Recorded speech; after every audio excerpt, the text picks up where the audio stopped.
I'm Mrs. Wine, and I'm reading Chapter 10 of Frindle, Freedom of the Press. Judy Morgan was a reporter for the Westfield Gazette, the local newspaper. Westfield was a quiet little town. There was the occasional burglary, the teenagers got rowdy once in a while, and there was some shouting at the town council or the planning board now and then. But mostly things were calm and orderly in Westfield, and every Thursday the Westfield Gazette proved it.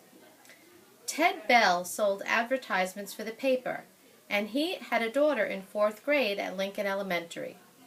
He told Judy that a bunch of 5th graders were making trouble and were not obeying teachers anymore, that there was something about a secret code word they were all using, and half the students had been kept after school one day last week, including his own little girl. The only other story Judy was working on was about 18 new trees that were going to be planted along East Main Street. The trees could wait. This thing at the elementary school sounded like a real story. So Judy Morgan showed up at Lincoln Elementary School at 3 o'clock the day after Mrs. Chatham had been to visit Nick's parents. The sign on the door said, "All visitors must report to the office," and she did. On the bulletin board outside the office, Judy saw Mrs. Granger's notice about the punishment for using the word frindle. She stepped back 2 paces, aimed her camera at the notice, and snapped a photo. She read the notice once more and then stepped into the office. Mrs. Freed, the school secretary, looked up and smiled. "May I help you?" "Yes, I'm sure you can. My name is Judy Morgan, and I work for the Westfield Gazette. I'd like to know about that poster outside the office, the one about this word, frindle." "Who should I talk to?" Mrs. Freed stopped smiling. She was sick and tired of anything to do with that word. For the past week her phone had been ringing off the hook. If it wasn't a parent complaining about a child who had to stay after school, it was someone from the school board trying to get in touch with Mrs. Chatham or Mrs. Granger. Mrs. Freed pursed her lips and narrowed her eyes. She said, "You'll have to speak with the principal. Let me see if Mrs. Chatham is free." She was. There isn't a principal alive who won't find the time to talk to someone from the local newspaper. The reporter was invited into Mrs. Chatham's office. Judy noticed right away that the principal was not comfortable talking about this stuff. When asked about the poster outside the office door, Mrs. Chatham laughed and said, "Oh, that? It's nothing, really. Some kids have been playing a prank, and it was time to put a stop to it." The principal's laugh sounded phony to Judy Morgan. And did that notice put an end to the prank? I heard that a lot of children were kept after school last week.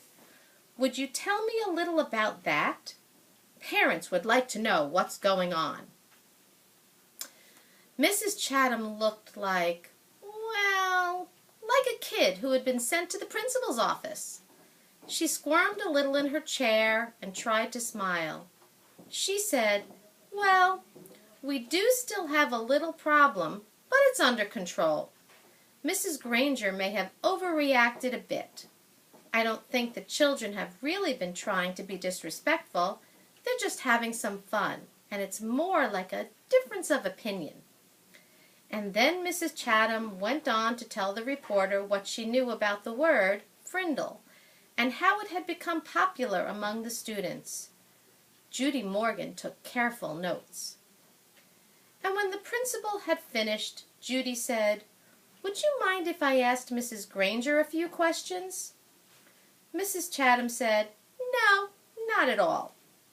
But Judy could tell that the principal wished she would just go away. What could she say, though? Mrs. Chatham couldn't very well keep the reporter away from Mrs. Granger because, after all, America is a free country with a free press. If Judy really wanted to, she would talk to Mrs. Granger sooner or later. It was sooner. In 3 minutes, Judy Morgan was standing at the doorway of room 12, looking in at Mrs. Granger. There were about 15 children sitting at desks scattered around the room, busy writing out their 100 sentences. She knocked, and the teacher and students looked up from their work. "I'm Judy Morgan from the Westfield Gazette," Mrs. Granger said. "May I have a word with you?" Mrs. Granger stood and came out into the hallway and closed the door. Judy could see past her and saw that every kid in the room was straining to listen. Judy noticed Mrs. Granger's eyes right away. Gray, maybe flecked with a little gold, and very sharp, but not hard or mean. Just bright and strong. The reporter didn't waste words. "So, I hear that you plan to stop the students from using their new word. How goes the battle?" Mrs. Granger did not smile, and her eyes got even brighter. "First of all, it is not a battle. I am merely helping my students to see that this foolishness should stop. Such a waste of time and thought. There is no reason to invent a new and useless word. They should each learn to use the words we already have. But of course, all of this is just a silly fad, and when you add an E to fad, you get fade. And I predict that this fad will fade." Judy looked up from her notepad and asked, "Any idea how it all got started?" Mrs. Granger's eyes seemed to almost catch on fire at that question, and she said, "Yes, I have a very good idea how it all got started. It was one young man's idea, a 5th grade student named Nicholas Allen.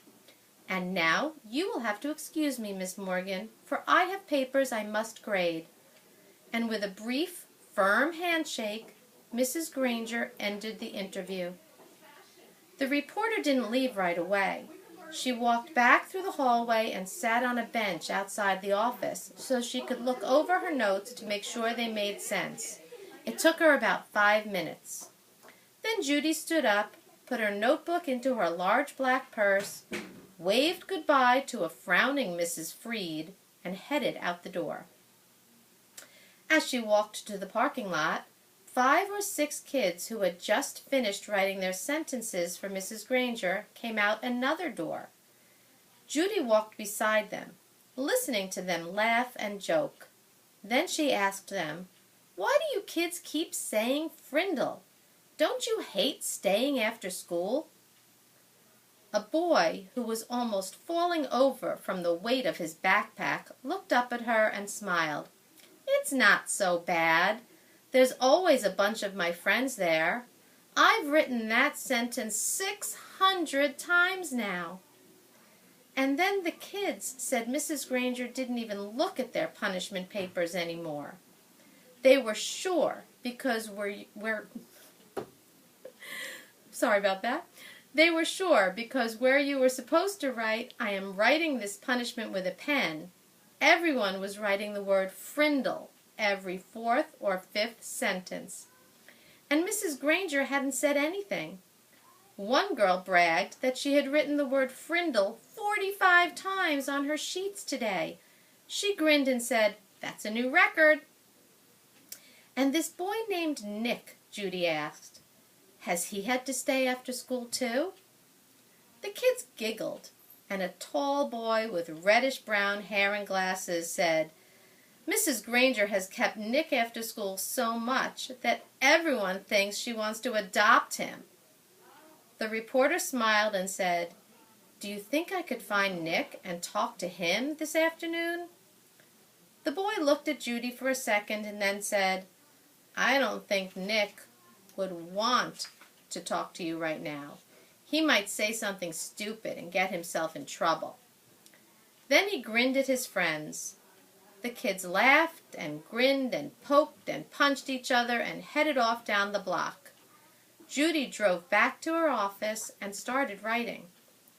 The next morning, a brown envelope arrived at the Gazette offices addressed to Judy Morgan, and below her name was written, "Frindle Story." When Judy opened it, there was a class picture, the 5th grade class at Lincoln Elementary School. Mrs. Granger and the 6 other teachers were standing at the ends of the rows, and the kids were dressed neatly, hair all combed. But there was something odd about the picture. The reporter looked closely and saw that each kid was holding up a pen, and each little mouth was puckered in the same way. She was puzzled for a second, but then she said softly, "Of course, they're all saying Frindle." Written on the back of the picture in neat cursive was, "3rd row, 5th from the left." Judy looked at the picture, and there she saw the same grinning, red-haired boy with glasses that she had talked to in the school parking lot yesterday. She chuckled and said, "Well, well, well. Pleased to meet you, Mr. Nicholas Allen." Thanks for listening.